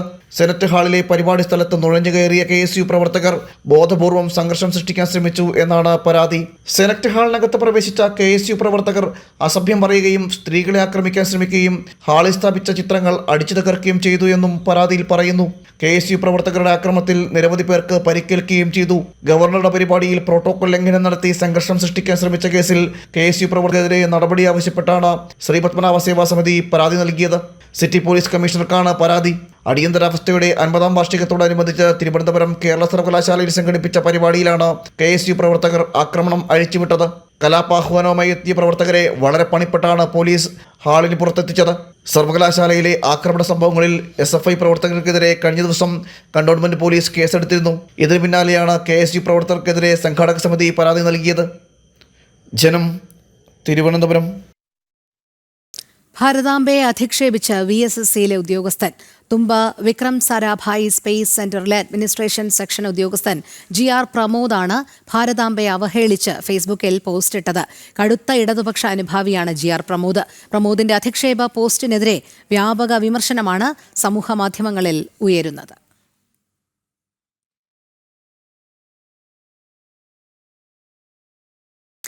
തുറന്നുപറച്ചിലുമായി മുൻ മന്ത്രി G സുധാകരൻ. പൊളിറ്റിക്കൽ ക്രിമിനലുകളെ തിരുത്താനും വേണ്ടാത്തവരെ പുറത്താക്കാനും പാരമ്പര്യമുള്ള നേതാക്കൾ തയ്യാറാകേണ്ടത് പാർട്ടിയുടെ മുന്നോട്ടു പോക്കിന് അനിവാര്യമെന്ന് സുധാകരൻ.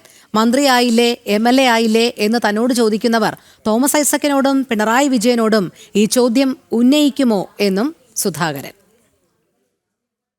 മുതിർന്ന CPM നേതാവായ G സുധാകരൻ ഇന്ന് പാർട്ടിയിലെ തന്നെ ചിലരിൽ നിന്ന് നേരിടേണ്ടി വരുന്ന അവഹേളനത്തിലും ചില നേതാക്കളുടെ തെറ്റായ പ്രവണതകളിലുമുള്ള കടുത്ത അതൃപ്തിയും നിരാശയുമാണ് പ്രകടിപ്പിക്കുന്നത്. ജെയിംസ് സാബുവൽ അയാൾ ഈ വൃത്തികെട്ട പോസ്റ്ററെ അനുകൂലിച്ചു. DYFയുടെ ജില്ലാ സെക്രട്ടറിയാണ്, പാർട്ടി ജില്ലാ കമ്മിറ്റി മെമ്പറാണ്. ഞാൻ അനങ്ങാനേ പോയില്ല, അയാളെപ്പറ്റി ഞാൻ പോസ്റ്റർ എങ്ങനെ ഞാനിടുന്നു. ഇത്ര അറിവുകേട് ഈ DYFയുടെ ഈ ജില്ലാ സെക്രട്ടറി, ഈ ജില്ലാ കമ്മിറ്റി വളർന്ന് എവിടെ എത്തിയിട്ട് എന്താ കാര്യം? അയാൾക്ക് ഈ പാർട്ടിയുടെ ലെഗസി എന്താ? ലെഗസി എന്ന് പറഞ്ഞാൽ എന്താ? ഇതിൻ്റെ പാരമ്പര്യം ഉൾക്കൊള്ളാനോ വളർത്താനോ കഴിയുമോ? 4 പേരോട് സംസാരിക്കാൻ പറ്റുമോ? അയലത്തുകാരുടെ പാർട്ടിയിലോട്ട് കൊണ്ടുവരാൻ പറ്റുമോ? ഇല്ല. തെരഞ്ഞെടുപ്പില്ലാത്തൊരു അടിയന്തരാവസ്ഥ വീണ്ടും വന്നാൽ ഇവിടെയൊക്കെ സ്ഥിതി എന്തായി? ഇവരെന്ത് പറയും? അതുകൊണ്ട് ഇവരവിടെ ഇവിടെയൊക്കെ ഇരുന്ന് ഒളിഞ്ഞും തെളിഞ്ഞുമൊക്കെ ഓരോന്ന് പറയുന്നത് എന്നെ ഏശത്തല്ല, ജനങ്ങൾക്കറിയാം. ഇതവർ അവസാനിപ്പിക്കുന്നതാണ് നല്ലത്. അതിൻ്റെ പുറകിൽ ആരായാലും ആ മുഖംമൂടിയൊക്കെ ജനങ്ങൾ എന്നെ വലിച്ചു കയറി കഴിയും. ജനപിന്തുണ കൂടുതലുള്ളവരെ ഒളിഞ്ഞും മറിഞ്ഞും അധിക്ഷേപിക്കുന്നവരുടെ മുഖംമൂടി ജനം വലിച്ചു കീറുമെന്നും ഇത്തരം പൊളിറ്റിക്കൽ ക്രിമിനലുകൾക്ക് ഇനിയൊരു തെരഞ്ഞെടുപ്പ് വിജയം സാധ്യമല്ലെന്നും ഇത്തരം രീതികൾ അവസാനിപ്പിക്കുകയാണ് നല്ലതെന്നും സുധാകരൻ മുന്നറിയിപ്പ് നൽകുന്നു. ജയിക്കുന്ന ആൾ മനസ്സിലാക്കണമല്ലോ, നമ്മുടെ പാക്കറ്റിൽ നാളെ എടുത്ത് വെച്ചുകൊണ്ട് കാര്യമില്ലല്ലോ. ഈ പൊളിറ്റിക്കൽ ക്രിമിനലിസം പ്രാക്ടീസ് ചെയ്യുന്നവരെ ഇലക്ഷൻ നോക്കി അവർ ജയിക്കത്തില്ലല്ലോ. ജനം അവരെ തിരിച്ചറിഞ്ഞു കഴിഞ്ഞല്ലോ. അവരുടെ ശവക്കുഴി അവർ തന്നെ തോണ്ടുകയാണ്. നന്നായി വായിച്ച് നന്നായി പഠിച്ച് വളർന്ന് മുതിർന്നവരുടെ കൂടെ നിന്നും അത് നല്ല ഭാവിയല്ലേ? അങ്ങനെയല്ലേ നാസറും സജീവ് ചെറിയാനും ഇവരെല്ലാം വന്നത് അങ്ങനെ അങ്ങനെ അങ്ങനെ കൈപിടിച്ചല്ലേ മുന്നോട്ട് വന്നത് അല്ലേ? അവർക്കറിയാമല്ലോ അങ്ങനെയാണ് വന്നതെന്ന്. പൊളിറ്റിക്കൽ ക്രിമിനലുകളെ പാർട്ടിയിൽ വെച്ചുപൊറിപ്പിക്കരുതെന്നും പാരമ്പര്യമുള്ള നേതാക്കൾ അതിന് തയ്യാറാകണമെന്നും അദ്ദേഹം അഭിപ്രായപ്പെട്ടു. കമ്മ്യൂണിസ്റ്റുകാരുടെ വളർച്ചയെ തടയുന്ന പൊളിറ്റിക്കൽ ക്രിമിനലൈസേഷൻ വിധേയരായ ആളുകൾ എത്ര ഉറഞ്ഞു തുള്ളിയാലും നടക്കാൻ പോടില്ല. അവിടെ മുഖം മൂടി വലിച്ചു കീറപ്പെടും, നിൽക്കത്തില്ലത്. അതുകൊണ്ട് എല്ലാവരും തിരുത്തുക. ആർക്കും മുഖം മൂടി വേണ്ട. നമ്മുടെ സ്വന്തം മുഖം മതി, സ്വന്തം അഭിപ്രായം, നമ്മുടെ കൂട്ടായ്മ. മുന്നിൽ പോയവരെ ബഹുമാനിക്കുക, ഇപ്പോൾ ഉള്ളവരോട് സഹകരിക്കുക, ഇനിയും വരുന്നവരെ കൈപിടിച്ചുയർത്തുക. പക്ഷേ ജനപിന്തുണയുടെ മറവിൽ അതിൻ്റെ മുകളിൽ കയറി നിന്നിട്ട് പാർട്ടിക്ക് ദോഷകരമായി പ്രവർത്തിക്കുന്നവരെ തിരിച്ചറിഞ്ഞ് താക്കീത് ചെയ്യാനും തിരുത്താനും ആവശ്യമില്ലാത്തവരെ പുറത്തു നിർത്താനുമുള്ള ഒരു പ്രക്രിയയാണ് ഉത്തരവാദിത്തപ്പെട്ട പാരമ്പര്യമുള്ള നേതാക്കന്മാർ ചെയ്യേണ്ടത്. താൻ അതായില്ലേ ഇതായില്ലേ എന്ന് ചോദിക്കുന്നവർ പിണറായിയോടും തോമസ് ഐസക്കിനോടും ചോദിക്കാൻ പാടില്ലാത്ത ഈ കാര്യം ചോദിക്കുന്നില്ലല്ലോ എന്നും താൻ ഒന്നും ആയതല്ല പാർട്ടി ആക്കിയതാണെന്നും സുധാകരൻ വിശദീകരിച്ചു. നിങ്ങളതായില്ലേ ഇതായില്ലേ ഇത് കേട്ടാൽ തോന്നുന്നു ചുമ്മാ അങ്ങ് ആയതാന്ന്. എല്ലാവരും ആയില്ലേ, ഞാൻ മാത്രമാണ്. എന്താ ഐസക്കിനോട് ചോദിക്കാത്തതായ? അങ്ങനെ ആയല്ലോ പുള്ളി. അദ്ദേഹം ബ്രാഞ്ചിൽ നിന്ന് വന്ന ആളല്ലല്ലോ. അദ്ദേഹം ഗവേഷണ കേന്ദ്രത്തിൽ നേരെ പാർട്ടിയിലോട്ട് വന്ന ആളല്ലേ. അദ്ദേഹത്തോട് എന്താ ചോദിക്കാത്തത്? എന്താ പിണറായി വിജയൻ 80 വയസ്സായി, 2 അദ്ദേഹത്തോട് എന്താ ചോദിക്കാത്തത്? ചോദിക്കണമെന്നല്ല, ചോദിക്കാൻ പറ്റില്ല, ചോദിക്കാൻ പാടില്ല. എന്താ എന്നോട് മാത്രം ചോദിക്കുന്നത്? അതുകൊണ്ട് ഒരുപാട് പേരില്ലേ, പലതവണ MLA മന്ത്രിയൊക്കെ ആയവർ. ഞാൻ മാത്രമാണ്. ഞാനായതല്ലല്ലോ, എന്നെ വിളിച്ചോണ്ടെന്ന് ആയത് സാധാരണ കുടുംബത്തിൽ ജനിച്ചാലാണ്. പാർട്ടിയാക്കുന്നതല്ലേ. പല നേതാക്കന്മാരും പലതും പാർട്ടിക്ക് ദോഷകരമായി പറഞ്ഞെങ്കിലും ഞാൻ പറഞ്ഞിട്ടില്ല. ഞാൻ പാർട്ടിയുടെ നയമാണ് പറയുന്നത്. നയം അറിയാൻ പാടില്ലാത്തവർ പറയുന്നതാണ് നയമെന്ന് അവർ വിശ്വസിക്കുന്നത് കൊണ്ട് ഞാൻ നയത്തിനെതിരായി പറയുന്നു എന്ന് അറിവില്ലാത്തവൻ പറയുകയാണ്. മനസ്സിലായോ? അതൊന്നും കാര്യമില്ല. എന്നാൽ പാർട്ടിക്ക് ദോഷകരമായി പറഞ്ഞ എത്രയോ നേതാക്കന്മാർ സെൻട്രൽ കമ്മിറ്റിയിലും സെക്രട്ടേറിയറ്റിലും ഒക്കെ ഉണ്ട് ഇപ്പോഴും, ഇല്ലേ? അവർ തിരുത്തി. ഈ പറഞ്ഞതൊക്കെയും ചില തെറ്റായ സമീപനങ്ങൾ തിരുത്തി നന്നാവാൻ വേണ്ടി സൂചിപ്പിച്ചതാണെന്നും സുധാകരൻ ചൂണ്ടിക്കാട്ടുന്നു. ക്യാമറാമാൻ സുമേഷ് പുന്നമടയ്ക്കൊപ്പം സുധീഷ് ഗോപാൽ, ജനം, ആലപ്പുഴ. തൃശൂർ കൊടകരയിൽ കനത്ത മഴയിൽ കെട്ടിടം തകർന്നു വീണ 3 മരണം. പശ്ചിമ ബംഗാൾ മാൽഡ സ്വദേശികളായ റാബുൾ ഇസ്ലാം, അബ്ദുൾ അലീം, റാബുൾ മനാൻ എന്നിവരാണ് മരിച്ചത്. ഇന്ന് പുലർച്ചെയുണ്ടായ അപകടത്തെ തുടർന്ന് 2 മണിക്കൂർ നീണ്ട രക്ഷാപ്രവർത്തനത്തിന്റെ ഒടുവിലാണ് മൃതദേഹങ്ങൾ പുറത്തെടുത്തത്.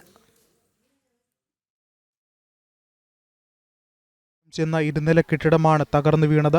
സംഭവ സമയത്ത് കെട്ടിടത്തിൽ 17 ഇതര സംസ്ഥാന തൊഴിലാളികളുണ്ടായിരുന്നു. കെട്ടിടം വീഴുന്ന ശബ്ദം കേട്ട് 14 പേർ പുറത്തേക്ക് ഇറങ്ങി ഓടിയതിനാൽ ഇവർ പരിക്കേൽക്കാതെ രക്ഷപ്പെട്ടു. എന്നാൽ മറ്റ് 3 പേർക്ക് രക്ഷപ്പെടാൻ സാധിച്ചില്ല. ഞാൻ നൈറ്റ് ഓട്ടം കഴിഞ്ഞിട്ട് വിശ്രമിക്കായിരുന്നു. അപ്പോഴാണ് ഒരു ഭയങ്കര ശബ്ദം കേട്ടത്. അത് കഴിഞ്ഞ് ശബ്ദം കേട്ട സ്ഥലത്തേക്ക് നോക്കി വന്നപ്പോൾ അവിടെ ബിൽഡിങ് വീണ് കിടക്കാറുണ്ട്. അങ്ങനെ പൊടിപടലങ്ങളൊക്കെ ശരിക്കും കാണാൻ പറ്റുന്നുണ്ടായില്ല. അങ്ങനെ ഞാൻ റോട്ടിലേക്ക് വന്നു. റോട്ടിൽ വന്ന് ഒരു സ്കൂട്ടി കൈകാട്ടി, പിന്നെ ഒരു കാറ് കൈകാട്ടി, ഒന്നും നിർത്തിയില്ല. വീണ്ടും ഇവിടെ വന്ന് ഇപ്പോൾ ആരും കാണാനില്ല. ഒരു 4 ഭായിമാർ ബിൽഡിങ്ങിൻ്റെ മുകളിൽ നിൽക്കണ്ടായിരുന്നു. അവർ ആ സൈഡിൽ കൂടെ നടന്നു അതിൽ ഇറങ്ങി വന്നു. അപ്പോഴേക്കും ഞാൻ കൊടാര പോലീസിനെ വിവരം അറിയിച്ചു. പിന്നെ ഏകലവ്യ ആംബുലൻസിനെ വിവരം അറിയിച്ചു. പിന്നെ ഇവിടേക്കും ഇവരൊക്കെ വന്നു. അങ്ങനെ രക്ഷപ്പെടാൻ നടത്തി. കെട്ടിടാവശിഷ്ടങ്ങൾക്കിടയിൽ കുടുങ്ങിയവരെ മണിക്കൂറുകൾ നീണ്ട പരിശ്രമത്തിനൊടുവിലാണ് കണ്ടെത്താൻ സാധിച്ചത്.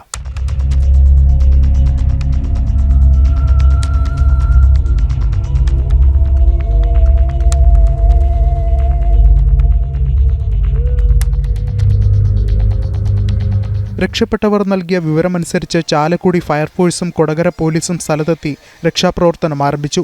കെട്ടിടത്തിന്റെ അവശിഷ്ടങ്ങൾ കുന്നുകൂടി കിടക്കുന്നതിനാൽ അവ മാറ്റുക എളുപ്പമല്ലായിരുന്നു. ഒടുവിൽ 2 JCBകൾ എത്തിച്ചു നടത്തിയ തെരച്ചിലിലാണ് 3 കണ്ടെത്തിയത്. 3 ആശുപത്രിയിലേക്ക് മാറ്റിയെങ്കിലും മരണം സംഭവിച്ചിരുന്നു. അതേസമയം മരിച്ചവരുടെ കുടുംബത്തിന് നഷ്ടപരിഹാരം നൽകുമെന്നും തകർന്ന കെട്ടിടത്തിന്റെ കാലപ്പഴക്കം സംബന്ധിച്ച് പരിശോധന നടത്തി നടപടി സ്വീകരിക്കുമെന്നും കളക്ടർ അറിയിച്ചു. കൊടകര സംഭവത്തിൽ വിശദമായ അന്വേഷണം നടത്തി റിപ്പോർട്ട് നൽകാൻ ലേബർ കമ്മീഷണർക്ക് തൊഴിൽ വകുപ്പ് മന്ത്രി വി ശിവൻകുട്ടി നിർദ്ദേശം നൽകി. തൊഴിലാളികളുടെ മൃതദേഹം നാട്ടിലെത്തിക്കാൻ വേണ്ട നടപടികൾ തൊഴിൽ വകുപ്പ് കൈക്കൊള്ളുമെന്ന് മന്ത്രി അറിയിച്ചു. ജനം, തൃശൂർ. ജമ്മുകശ്മീരിൽ ഉധംപൂരിൽ ഭീകരർക്ക് വേണ്ടിയുള്ള തിരച്ചിൽ തുടരുന്നു. മേഖലയിൽ ഇന്നലെ രാവിലെ മുതൽ ആരംഭിച്ച ഓപ്പറേഷനിൽ ജെയ്ഷെ മുഹമ്മദ് ഭീകരനെ സൈന്യം വധിച്ചിരുന്നു. 3 ഭീകരർ കൂടി പ്രദേശത്തുണ്ടെന്നും പരിശോധന തുടരുകയാണെന്നും ഉന്നത ഉദ്യോഗസ്ഥർ അറിയിച്ചു. ജമ്മുകശ്മീരിൽ ഉദ്ധംപൂരിൽ ബസന്ത്ഗഡിൽ ബിഹാലി മേഖലയിൽ ഭീകരരെ കണ്ടെത്തുന്നതിനുള്ള തിരച്ചിൽ തുടരുകയാണ്. 4 ഭീകരർ തമ്പടിച്ചിട്ടുണ്ടെന്ന ഇന്റലിജൻസ് റിപ്പോർട്ടിന്റെ അടിസ്ഥാനത്തിൽ ഇന്നലെ രാവിലെ മുതലാണ് പ്രദേശത്ത് സൈന്യവും CRPFും ജമ്മുകശ്മീർ പോലീസും സംയുക്തമായി പ്രത്യേക ഓപ്പറേഷൻ ആരംഭിച്ചത്. തുടർന്നുണ്ടായ ഏറ്റുമുട്ടലിൽ ഒരു ഭീകരനെ സുരക്ഷാസേന വധിച്ചു. മൗലവി എന്ന കോഡ് നാമത്തിൽ അറിയപ്പെടുന്ന ജെയ്ഷെ കമാൻഡറെയാണ് സൈന്യം വധിച്ചത്. ഇയാൾ മുൻപ് നടന്ന ഭീകരാക്രമണങ്ങളിൽ ഉൾപ്പെട്ടിട്ടുണ്ട്. 3 ഭീകരർ കൂടി പ്രദേശത്തുണ്ടെന്നും കൂടുതൽ സേനാവിന്യാസം നടത്തി പരിശോധന തുടരുകയാണെന്നും Jammu range IG Bhimsen tutti അറിയിച്ചു. മഴയും പ്രതികൂല കാലാവസ്ഥയും തിരച്ചിലിന് പ്രതിസന്ധിയാകുന്നുണ്ടെന്നും അദ്ദേഹം പറഞ്ഞു. बसंतगढ़ में ये एनकाउंटर कल से चल रहा है. 4 आतंकवादी थे, जिसमें से 1 को हम लोगों ने कल ही न्यूट्रलाइज किया. बाकी 3 की तलाश आज जारी है. അമർനാഥ് തീർത്ഥാടന യാത്ര ആരംഭിക്കുന്നതിന് മുൻപായി ജമ്മുകശ്മീരിൽ സുരക്ഷാ പരിശോധന ശക്തമാക്കിയിട്ടുണ്ട്. പ്രധാന വഴികളിൽ CCTV നിരീക്ഷണം ഏർപ്പെടുത്തി. അതിർത്തി മേഖലകളിലും മുൻപ് ഭീകര സാന്നിധ്യം റിപ്പോർട്ട് ചെയ്ത പ്രദേശങ്ങളിലും പ്രത്യേക പരിശോധന നടക്കുന്നുണ്ട്. ജനം, ഡൽഹി. നിലമ്പൂരിൽ ഇടത് വലത് മുന്നണികൾ വർഗീയ കക്ഷികളെ കൂട്ടുപിടിച്ചെന്ന് BJP സംസ്ഥാന അധ്യക്ഷൻ രാജീവ് ചന്ദ്രശേഖർ. കോൺഗ്രസ് ജമാഅത്തെ ഇസ്ലാമിയെയും CPM PDPയെയും കൂട്ടുപിടിച്ചു. BJP മുന്നോട്ട് വച്ചത് വികസനത്തിന്റെ രാഷ്ട്രീയമെന്നും രാജീവ് ചന്ദ്രശേഖർ പറഞ്ഞു. മിഷൻ 2025 വികസിത കേരളം യോഗം തൃശൂരിൽ ഉദ്ഘാടനം ചെയ്യുകയായിരുന്നു അദ്ദേഹം. അപ്പോൾ ഞാൻ ഈ വികസിത കേരളം കൺവെൻഷനിൽ അന്ന് പ്രഡിക്റ്റ് ചെയ്ത കാര്യം ഇന്ന് അത് സത്യമായിട്ട് നമുക്ക് കാണാൻ കഴിയുന്നു. എന്താണത്? അവര് വികസനമല്ല വിട്ട് പ്രീരണം, നോണ, ജനങ്ങളെ പേടിപ്പിക്കുക, അത് മൈനോറിറ്റി കമ്മ്യൂണിറ്റി പേടിപ്പിക്കുക, വേറെ എല്ലാ ഇഷ്യൂസും മുമ്പോട്ട് വെച്ച് എങ്ങനെയെങ്കിലും അവർക്കൊരു ഡെസ്പറേറ്റ് ആയിട്ട് ഇലക്ഷൻ ജയിക്കാൻ ഒരു സ്ട്രാറ്റജി അവർ ഉണ്ടാക്കുന്നു ഞാൻ അന്ന് പറഞ്ഞു. അതാണ് സത്യമായിട്ട് നിലമ്പൂർ കണ്ടത്. അപ്പൊ LDF UDF എന്താ ചെയ്തത്? അവര് ചെയ്ത ഒരു പൊളിറ്റിക്കൽ പവർ പോളിറ്റിക്സിന്റെ പ്ലേ കോൺഗ്രസ് ജമാഅത്തെ ഇസ്ലാമിന്റെ ഒപ്പം ടൈപ്പ് ചെയ്തിട്ട് അവരുടെ ഒരു അലയൻസിൽ മത്സരിക്കുക, ലെഫ്റ്റ് PDPന്റെ ഒപ്പം. എന്നിട്ട് ജയം UDFന്റെ കാൻഡിഡേറ്റ് ആര്യാടൻ ഷൗക്കത്ത് ജയിച്ചു. പക്ഷെ അത് ആര്യാടൻ ഷൗക്കത്താണോ ജയിച്ചത്? ഈ റിസൾട്ടിന്റെ ഒരു അനാലിസിസ് നോക്കിയാൽ ആരെങ്കിലും ഒരു ഡിസ്പാഷൻ BJP-കാരാവണമെന്ന് ആവശ്യമില്ല, ഒരു മീഡിയക്കാരനാണോ ഒരു അനലിസ്റ്റ് ആണെങ്കിൽ ഈ ഇലക്ഷന്റെ റിസൾട്ട് നോക്കിയാൽ എന്താണ് നമ്മുടെ അതിന്റെ ഒരു അസസ്മെന്റ്? ഇവിടെ LDFന്റെ വോട്ട് സ്പ്ലിറ്റായി, BJP NDAന്റെ വോട്ട് കുറച്ച് ഇൻക്രീസ് ആയി, വർദ്ധിച്ചു. കോൺഗ്രസ് UDFന്റെ വോട്ട് കമ്മിയായി. ആരാ ജയിച്ചത്? കോൺഗ്രസ് അല്ല, ജമാഅത്തെ ഇസ്ലാമി ജയിച്ചു. അനധികൃത കുടിയേറ്റക്കാരെ വോട്ടർ പട്ടികയിൽ നിന്നും ഒഴിവാക്കുന്നതുമായി ബന്ധപ്പെട്ട് സുപ്രധാന നീക്കവുമായി തെരഞ്ഞെടുപ്പ് കമ്മീഷൻ. 2003-2004 സൂക്ഷ്മ പരിശോധനയ്ക്ക് ശേഷം വോട്ടർ പട്ടികയിൽ ഇടം നേടിയവർ ഇന്ത്യൻ പൗരന്മാരാണെന്ന് സ്വയം സാക്ഷ്യപ്പെടുത്തിയ സത്യവാങ്മൂലം സമർപ്പിക്കണം. നിലവിലുള്ളവർക്കും പുതിയ വോട്ടർമാർക്കും നിർദ്ദേശം ബാധകം. ഏതു നിലയ്ക്കാണ് പൗരത്വം ലഭിച്ചതെന്ന് പ്രത്യേകം ബോധ്യപ്പെടുത്തണം. കൂടുതൽ വിവരങ്ങളുമായി S. ശ്രീകാന്ത് ചേരുന്നു. ശ്രീകാന്ത്, അനധികൃത കുടിയേറ്റക്കാരെ വോട്ടർ പട്ടികയിൽ നിന്നും ഒഴിവാക്കുന്നതുമായി ബന്ധപ്പെട്ട് ഏതു രീതിയിലുള്ള സുപ്രധാന നീക്കവുമായിട്ടാണ് തെരഞ്ഞെടുപ്പ് കമ്മീഷൻ മുന്നോട്ട് പോകുന്നത്? രോഹിണി, തെരഞ്ഞെടുപ്പ് കമ്മീഷൻ ചരിത്രപരമായ തീരുമാനം കൈക്കൊണ്ടിരിക്കുന്നു എന്ന് വേണമെങ്കിൽ ഈ ഘട്ടത്തിൽ പറയാം. ഏറ്റവും വലിയ തീരുമാനം തെരഞ്ഞെടുപ്പ് കമ്മീഷന്റെ ഭാഗത്തുനിന്നും വരുന്നു. അനധികൃത കുടിയേറ്റക്കാരെ വോട്ടർ പട്ടികയിൽ നിന്നും ഒഴിവാക്കാൻ സുപ്രധാന നീക്കം തെരഞ്ഞെടുപ്പ് കമ്മീഷന്റെ ഭാഗത്തുനിന്നും ഉണ്ടാകുന്നു. 2003-2004 സൂക്ഷ്മ പരിശോധനയ്ക്ക് ശേഷം വോട്ടർ പട്ടികയിൽ ഇടം നേടിയവർ ഇന്ത്യൻ പൗരന്മാരാണെന്ന് സ്വയം സാക്ഷ്യപ്പെടുത്തിയ സത്യവാങ്മൂലം സമർപ്പിക്കണം എന്നുള്ളതാണ് നിലവിലിപ്പോൾ പറഞ്ഞിട്ടുള്ളത്. നിലവിലുള്ളവർക്കും പുതിയ വോട്ടർമാർക്കും നിർദ്ദേശം ബാധകമാണെന്നും തെരഞ്ഞെടുപ്പ് കമ്മീഷൻ അറിയിക്കുന്നുണ്ട്. ഏത് നിലയ്ക്കാണ് പൗരത്വം ലഭിച്ചത് എന്ന് ബോധ്യപ്പെടുത്തണം. അതായത് ജന്മം കൊണ്ട് പൗരത്വം കിട്ടിയതാണോ, രജിസ്ട്രേഷൻ വഴിയാണോ, ഈ മൂന്നിൽ ഏത് വഴിയാണ് പൗരത്വം കിട്ടിയത് എന്ന് ബോധ്യപ്പെടുത്തണം. ഈ വർഷം ബീഹാർ തെരഞ്ഞെടുപ്പ് നടക്കാൻ പോവുകയാണ്. അവിടെ ഇതിൻ്റെ നടപടികൾ ആരംഭിച്ചിട്ടുണ്ട്. മറ്റ് സംസ്ഥാനങ്ങളിൽ തീരുമാനം പിന്നീടുണ്ടാകും എന്നാണ് തെരഞ്ഞെടുപ്പ് കമ്മീഷൻ പറയുന്നത്. 2003 ബീഹാർ വോട്ടർ പട്ടികയിൽ ഉൾപ്പെട്ടവർക്ക് ഇത് ബാധകമല്ല. പക്ഷേ അതിനുശേഷമുള്ള മുഴുവൻ പേരും 18 വയസ്സ് തങ്ങൾക്ക് തികഞ്ഞു എന്ന് കൃത്യമായി ബോധ്യപ്പെടുത്തണം. മണ്ഡലത്തിലെ സ്ഥിരതാമസക്കാരാണെന്ന് ബോധ്യപ്പെടുത്തണം. പൗരത്വ വിവരങ്ങൾ അതോടൊപ്പം അംഗീകരിച്ച ഏതെങ്കിലും 11 രേഖകളിൽ 1 എന്നിവ ഹാജരാക്കുകയും വേണം എന്നാണിപ്പോൾ തെരഞ്ഞെടുപ്പ് കമ്മീഷൻ പറഞ്ഞിട്ടുള്ളത്. അതായത് രാജ്യം അഭിമുഖീകരിച്ചിരുന്ന ഏറ്റവും വലിയ വിഷയമാണ് ഈ അനധികൃത കുടിയേറ്റവും. അവർക്ക് ചില രാഷ്ട്രീയ പാർട്ടികൾ, ബംഗാളിലൊക്കെ അത് ഭീകരമാം വിധം നമുക്ക് കാണാൻ സാധിക്കും, അസമിലുമൊക്കെ അവിടെ ഈ അനധികൃത കുടിയേറ്റക്കാർക്ക് പല രാഷ്ട്രീയ പാർട്ടികളും ഇത്തരത്തിൽ ഈ വോട്ടർ പട്ടികയിൽ ഇടം നേടിക്കൊടുക്കുകയും വോട്ടുറപ്പിക്കുകയും ചെയ്യുന്ന രീതി കാണുന്നുണ്ടായിരുന്നു. അതിനെതിരെ ശക്തമായ നടപടി ആരംഭിച്ചിരിക്കുന്നു. ബീഹാർ തെരഞ്ഞെടുപ്പ് മുതൽ അത് നിലവിൽ വരികയാണ്. ശരി, S. ശ്രീകാന്താണ് വിവരങ്ങൾ നൽകിയത്. തിരുവനന്തപുരം പഴവങ്ങാടിയിൽ നടപ്പാതയ്ക്കരികിൽ കച്ചവടം ചെയ്യുന്നവരെ ഒഴിപ്പിക്കാനുള്ള നീക്കം താൽക്കാലികമായി നിർത്തിവെച്ചു. ചെറിയ കച്ചവടം നടത്തി ഉപജീവനം നടത്തുന്നവരെയാണ് അനധികൃതമെന്ന് ചൂണ്ടിക്കാട്ടി സർക്കാരും നഗരസഭയും ഒഴിപ്പിക്കാൻ ശ്രമിച്ചത്. ജനം TV വാർത്തയെ തുടർന്നാണ് ചർച്ചയിലൂടെ പ്രശ്നപരിഹാരത്തിന് ശ്രമം തുടങ്ങിയത്. ശ്രീനന്ദ തയ്യാറാക്കിയ റിപ്പോർട്ടിലേക്ക്. പഴവങ്ങാടി അമ്പലത്തിന് സമീപം കച്ചവടം ചെയ്യുന്ന കച്ചവടക്കാർക്കാണ് ഇപ്പോൾ ഈ ഒരു ദുരവസ്ഥ വന്നിരിക്കുന്നത്. കച്ചവടക്കാരോട് ഇവിടെ നിന്ന് ഒഴിഞ്ഞു മാറണമെന്നാണ് സർക്കാരും നഗരസഭാ അധികൃതരും വ്യക്തമാക്കിയിരിക്കുന്നത്. ഇപ്പോൾ നമുക്ക് അവരോട് തന്നെ ചോദിക്കാം, ചേച്ചി എന്താണ് ഇപ്പോൾ ഒരു സർക്കാർ തന്നെയല്ലേ നിങ്ങൾക്ക് ഈ ഭൂമി തന്നത്, എന്നിട്ടിപ്പോൾ സർക്കാരും നഗരസഭയും തന്നെയാണ് പറയുന്നത് നിങ്ങളോട് ഇവിടെ നിന്ന് ഒഴിഞ്ഞു പോകാൻ? എന്താണ്? സർക്കാർ തന്നതല്ല, ഇവിടെ 2 കടകളാണ് ഇരുന്നത്. ഈ 2 കടകളൊന്ന് ഒന്ന് തേങ്ങാക്കടയും ഒന്ന് ഖാദി ബോർഡും ഇരുന്നു. അപ്പോൾ ഇത് അന്ന് അനന്തം ഓപ്പറേഷൻ്റെ ഭാഗമായിട്ട് ഇവിടെ ഒഴിപ്പിച്ചപ്പോഴത്തേക്ക് എന്തെന്ന് വെച്ച് കഴിഞ്ഞാൽ പിന്നെ ഒഴിഞ്ഞിടക്കയല്ലേ തേങ്ങാക്കടയിൽ അവരും ഇരുന്നു, ബാക്കിയുള്ളവർ ഇങ്ങോട്ട് കയറിയിരുന്നു. അന്നേ ഇവരുണ്ടായിരുന്നപ്പോഴേ ഖാദി ബോർഡ് ഉണ്ടായിരുന്നപ്പോഴേ തേങ്ങാ കച്ചവടക്കാർ ഫ്രണ്ടിൽ ഇരിക്കുകയായിരുന്നു, തേങ്ങാ കടയിലും ഉണ്ടായിരുന്നപ്പോഴും എല്ലാവരും ഫ്രണ്ടിൽ ഇരിക്കുകയായിരുന്നു. ഇത് ആരുടെ സ്ഥലമല്ല, കോർപ്പറേഷൻ്റെ അല്ല, ഒന്നുമേ അല്ല. ഇപ്പം ഇവരെന്തെന്ന് വെച്ചാൽ ഇവിടെ ബസ് സ്റ്റാൻഡിലുള്ള കടക്കാർക്ക് കൊടുക്കാൻ വേണ്ടി പൈസ കൈ വാങ്ങിച്ചിട്ടാണ് ഈ പരിപാടി നടത്തുന്നത്. ഇതിന് പാർട്ടിക്കാരാണ് ഇതിന് മെയിനായിട്ട് ഇറങ്ങിയിരിക്കുന്നത്. നഗരസഭയും സർക്കാരുമാണ് ഇപ്പം നിങ്ങളോട് ഇവിടെ നിന്ന് ഒഴിയാൻ വേണ്ടി പറഞ്ഞത്. അവർക്ക് അറിയില്ലായിരുന്നു നിങ്ങൾക്ക് ഇങ്ങനെ ഒരു ലൈസൻസ് നൽകിയിട്ടുള്ള കാര്യം എന്ന് ഇപ്പോൾ ഇവിടെ തഹസിൽദാർ വന്നപ്പോൾ വ്യക്തമാക്കിയിരുന്നു. എന്താണ് ഇപ്പോൾ ഇങ്ങനെ ഒരു പെട്ടെന്നൊരു നമുക്ക് ചാനലുകാർ വന്നപ്പോൾ നമുക്കൊരു മാറ്റം കിട്ടി. നമ്മൾ അവരെ വിളിച്ചു വരുത്തിയതിൽ ഞങ്ങളെല്ലാം ഇപ്പം തന്നെ എടുത്ത് മാറ്റി കൊടുക്കണമായിരുന്നു. ഈ പാർട്ടിക്കാർ തന്നെ പൈസയും വാങ്ങിച്ചും കൊണ്ട് അവർ അടി കൂടെ വേല വെച്ചതാണ് ഞങ്ങളെല്ലാവരും ഒഴിപ്പിക്കാൻ വേണ്ടി. അപ്പോൾ ഇപ്പം നിങ്ങൾ വന്നതുകൊണ്ട് ആ സത്യം വെളിയിൽ വന്നതുകൊണ്ട് എല്ലാ കാര്യങ്ങളും ഒരു ഇതുണ്ടായിരുന്നു. അത് മാത്രമല്ല ഏത് പരിപാടി സമ്മേളനം ആയിരുന്നാലും എന്ത് പരിപാടി ആയിരുന്നാലും ഇവിടെ ഇരിക്കുന്ന പെണ്ണുങ്ങളെ അവർ വന്ന് പൈസ വാങ്ങി ആ പാർട്ടിയിൽ അല്ലെന്നുണ്ടെങ്കിലും വന്ന് പൈസ ചോദിക്കും, കൊടുക്കുകയും ചെയ്യും. ഞാൻ ഈ പറഞ്ഞ കണക്ക് ഒരു പാർട്ടിയിൽ ഇല്ലെങ്കിലും എല്ലാ പാർട്ടി ഏതിന് നമ്മൾ വ്യക്തിയെ നോക്കിയാണ് വോട്ടിടുന്നത്, അല്ല ഒരു പാർട്ടിക്ക് എന്നുള്ള രീതിയല്ല, ഒരു വ്യക്തിക്ക് എങ്ങനെയാണ് ഒരു വ്യക്തി എന്നുള്ള രീതിയിലാണ് ഞാൻ വോട്ടിടുന്നത്.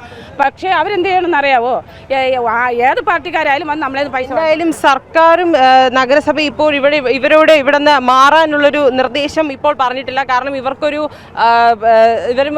സമവായ ചർച്ചയ്ക്ക് ശേഷം മാത്രം ഒരു തീരുമാനം എടുക്കാമെന്നുള്ളൊരു കാര്യമാണ് പറഞ്ഞിരിക്കുന്നത്.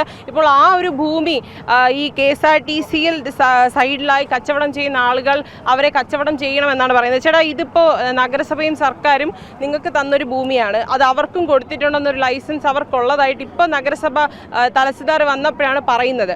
മാഡം, അത് തെരുവ് കച്ചവടക്കാരുടെ റീസെന്റ് ആയിട്ട് എടുത്ത ഒരു ഇതാണ്. അവരെ സ്വയം രക്ഷിക്കാൻ വേണ്ടി എടുത്തതാണ്. ഇത് ഞങ്ങൾ 30 വർഷത്തിന് മുമ്പേ ഇരുന്ന പാട്ടഭൂമി. സർക്കാരിന്റെ ഭാഗത്ത് നഗരസഭയുടെ ഭാഗത്ത് നിന്നുണ്ടായ ഒരു വീഴ്ചയല്ലേ ഇതിന് കാരണം അവർക്ക് ഒരു ലൈസൻസ് ഇല്ല എന്ന് പറയുന്നു, ഇപ്പോൾ അവരുടെ കയ്യിൽ ലൈസൻസ് ഉണ്ടെന്ന് പറയുന്നു. അപ്പോൾ നിങ്ങൾക്കും അതേ തെരുവ് കച്ചവടക്കാരുടെ ലൈസൻസ് അക്ഷയ സെന്ററിൽ പോയി ആർക്ക് കിട്ടും?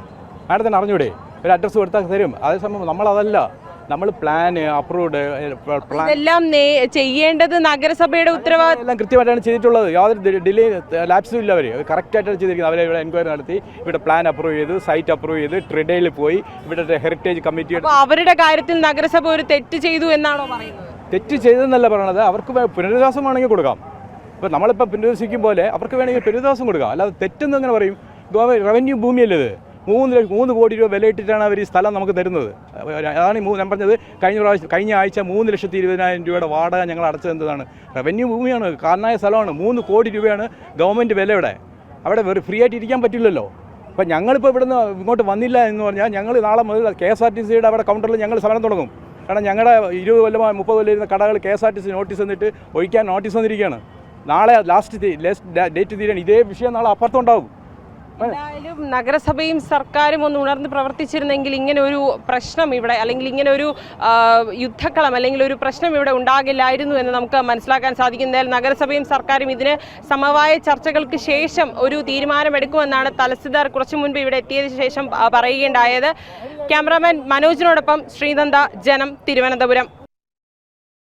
കോട്ടയം പള്ളിക്കത്തോട്ടിൽ അമ്മയെ വെട്ടിക്കൊലപ്പെടുത്തിയ മകൻ അരവിന്ദ് ലഹരിക്കടിമ. അമ്മ സിന്ധുവിനെ കഴുത്തിൽ വാക്കത്തി കൊണ്ട് വെട്ടിക്കൊല്ലുകയായിരുന്നു. നിരന്തര ലഹരി ഉപയോഗത്തെ തുടർന്ന് അരവിന്ദിന് മാനസിക പ്രശ്നങ്ങൾ ഉണ്ടായിരുന്നുവെന്ന് പോലീസ് പറഞ്ഞു. ലോട്ടറി വിൽപ്പനക്കാരിയാണ് പള്ളിക്കത്തോട് ഇളമ്പള്ളി സ്വദേശി സിന്ധു. 20 വർഷം മുമ്പ് ഭർത്താവ് മരിക്കുമ്പോൾ 3 വയസ്സായിരുന്നു മകൻ അരവിന്ദിന്. ലോട്ടറി കച്ചവടവും കൂലിപ്പണിയും ചെയ്ത് മകനെ BEd വരെ പഠിപ്പിച്ചു. പക്ഷേ ലഹരിക്കടിമയായ അരവിന്ദ് BEd പൂർത്തിയാക്കിയില്ല. ഇളയ മകൻ വണ്ടാനം മെഡിക്കൽ കോളേജിൽ B.Pharm വിദ്യാർത്ഥിയുമാണ്. നിരന്തരമായ ലഹരി ഉപയോഗം മൂലം അരവിന്ദിന് മാനസിക പ്രശ്നങ്ങളുണ്ടായിരുന്നതായി അയൽവാസികൾ പോലീസിന് മൊഴി നൽകിയിട്ടുണ്ട്. ലഹരിക്കടിമയായ അരവിന്ദിനെ ചികിത്സിക്കാനും മറ്റും വാത്സല്യം മൂലം സിന്ധു തയ്യാറായിരുന്നില്ലെന്ന് അടുത്ത ബന്ധുക്കൾ പറയുന്നു. അവൻ 10ാം ക്ലാസ് തൊട്ട് തുടങ്ങിയതാണ്. മാറ്റാൻ ചികിത്സയ്ക്കൊന്നും പോയിട്ടില്ല. ചികിത്സയ്ക്കൊക്കെ പോകുമ്പോൾ ചേച്ചിക്ക് സങ്കടമോ, മക്കളെ അങ്ങനെ ലഹരിക്ക് ആക്കണ്ട, അങ്ങനെ ഉള്ളൊരു രീതിയിലോട്ട് കൊണ്ടുപോകണ്ട എന്നുള്ളൊരു ചിന്തയാ ചേച്ചിക്ക് മകനോട്. അവനെന്ന് പറഞ്ഞ മൂത്ത പുത്രൻ എന്നുള്ള ഒരു പ്രത്യേക ഒരു വാത്സല്യം അവനോടുണ്ടായിരുന്നു. അവനെ ഞങ്ങൾ ആരും ഒന്നും പറയാൻ പറ്റത്തില്ലായിരുന്നു. ഞങ്ങൾ എന്തെങ്കിലും പറഞ്ഞാൽ അതുകൊണ്ട് ചേച്ചി കാര്യങ്ങൾ ഞങ്ങളോട് അധികം തുറന്നു പറയാറുണ്ട്. വീടിന് പുറത്തുള്ള താൽക്കാലിക അടുക്കളയിൽ പാചകം ചെയ്തുകൊണ്ടിരിക്കെയാണ് അമ്മയെ മകൻ വാക്കത്തി കൊണ്ട് വെട്ടിയത്. കഴുത്തിനായിരുന്നു വെട്ടേറ്റത്. വ്യാഴാഴ്ച രാത്രി 8 മണിയോടെ വാക്കത്തിയുമായെത്തി അയൽക്കാരോട് വിവരം പറഞ്ഞപ്പോഴാണ് സംഭവം അറിയുന്നത്. പോലീസ് എത്തി അരവിന്ദിനെ പിടികൂടി. ആരാണ്ട് വിളിക്കുന്ന പോലെ ഇത് കേട്ടിട്ടാണ് ഞാൻ കഥ പറഞ്ഞത്. അത് പറഞ്ഞപ്പോഴത്തേനും ഇവൻ മുറ്റത്ത് വന്നിട്ട് പറഞ്ഞു, ചേട്ടാ പോലീസുകാരെ വിളിക്കണം, പള്ളിക്ക് സ്റ്റേഷനോട് വിളിക്കണത്. ഞാൻ ചോദിച്ചാൽ എന്നാന്ന് ചോദിച്ചാൽ പറഞ്ഞു, ഞാൻ അവരെ കൊന്നെന്ന് പറഞ്ഞു. ഞാൻ ചോദിച്ചാൽ ആരെയാ കൊന്നതെന്ന് ചോദിച്ചാൽ പറഞ്ഞു, ഇതേപോലെ എൻ്റെ തള്ളയാന്ന് പറഞ്ഞു. അന്നേരത്തേനും ഇവർ വീട്ടുകാരെല്ലാം കൂടെ കൂടി പെട്ടെന്ന് കഥ അടച്ചു. എൻ്റെ കൈ വാക്കത്തി ഉണ്ടായിരുന്നു, ബ്ലഡ് ഷർട്ടിലൊക്കെ ഉണ്ടായിരുന്നു. അപ്പോൾ അത് ഞങ്ങൾ പെട്ടെന്ന് കഥ അടച്ചു കഴിഞ്ഞപ്പോഴത്തേനും പിന്നെ പെട്ടെന്ന് ഞാനൊരു മെമ്പറെ വിളിച്ചു പറഞ്ഞു, നമ്മളെ പോലീസ് സ്റ്റേഷനോട്ട് പറഞ്ഞു, സാറേ ഇന്നൊരു സംഭവം, അത് ചേട്ടാ ഇങ്ങനെ സംഭവം നടന്നിട്ടുണ്ട്, ശരിയാണെന്ന് അറിയത്തില്ല, പക്ഷേ ഇവൻ്റെ കയ്യിൽ ബ്ലഡൊക്കെ ഉണ്ട്, കയ്യിൽ വാക്കത്തി ഉണ്ടെന്നോ. അതനുസരിച്ച് ബാബുചേട്ടന് മെമ്പർ പോലീസുകാരോട് പറയുകയും അവരിവിടെ എത്തുമായിരുന്നില്ല. പള്ളിക്കത്തോട് പോലീസ് അരവിന്ദിന്റെ അറസ്റ്റ് രേഖപ്പെടുത്തി. ജനം, കോട്ടയം. തിരുവനന്തപുരത്ത് വ്യാജമാല മോഷണ പരാതിയിൽ പരാതിക്കാരിക്കെതിരെ കേസെടുക്കാൻ SC/ST കമ്മീഷൻ ഉത്തരവ് നൽകി. ദളിത് സ്ത്രീ ബിന്ദുവിന് പോലീസ് സ്റ്റേഷനിൽ പീഡനമേറ്റ കേസിലാണ് നടപടി. പരാതിക്കാരി ഓമന ഡാനിയലിനെതിരെ കേസെടുക്കാനാണ് ഉത്തരവ്. ബിന്ദു സ്വർണമാല മോഷ്ടിച്ചെന്ന് പരാതി നൽകിയത് ഓമനയാണ്. മാല ഓമനയുടെ വീട്ടിൽ തന്നെ നിന്ന് കണ്ടെത്തിയിരുന്നു.